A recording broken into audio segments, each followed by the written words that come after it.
একদিন সব হারিয়ে গেছো তুমি। বন্ধু নেই, টাকা নেই, চাকরি নেই, কেউ পাশে নেই। মন ভেঙে গেছে, স্বপ্ন ভেঙে গেছে, জীবন যেন একেবারে থেমে গেছে।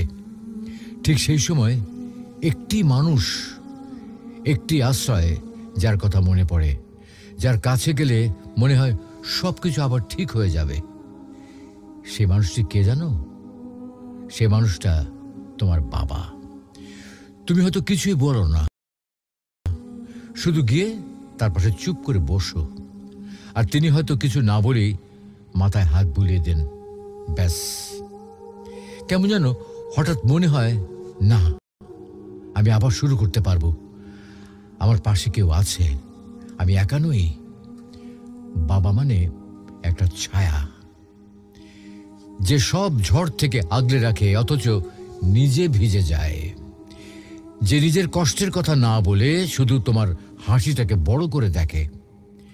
শৈশবে যখন পড়ে গিয়েছিলে, তিনি আগে তোমাকে তুলেছেন, তারপর দেখেছেন কোথায় তুমি ব্যথা পেয়েছ। তোমার কোনো চাওয়া অপূর্ণ থাকুক, বাবা তা সহ্য করতে পারেন না। নিজের প্রয়োজন বাদ দিয়ে তোমার স্বপ্ন পূরণই যেন তার জীবনের লক্ষ্য। বাবা হয়তো কঠোর, কম কথা বলেন, কিন্তু তার চোখে যে গভীর ভালোবাসা, সেটা শুধু অনুভব করা যায়, বলা যায় না। আর একদিন হয়তো সেই বাবাই দূরে চলে যাবেন, তখন বুঝবে জীবনে যত কিছু হারাও না কেন, বাবা হারানো মানে সব কিছু খালি হয়ে যাওয়া। তাই যতদিন পাশে আছেন, যতদিন জীবিত আছেন, ততদিন বারবার ফিরে যাও সেই আশ্রয়ে, যেখানে গেলে ভেঙে যাওয়া হৃদয় জোড়া লাগে, হারিয়ে ফেলা সাহস ফিরে আসে, আর ভেতরে জন্ম নেয় একটা নতুন বিশ্বাস। আমি পারবো, কারণ আমার বাবা আছেন। বাবারা হয়তো সুপার হিরোর মতো পোশাক পরেন না, কিন্তু তারাই আমাদের জীবনের আসল নায়ক।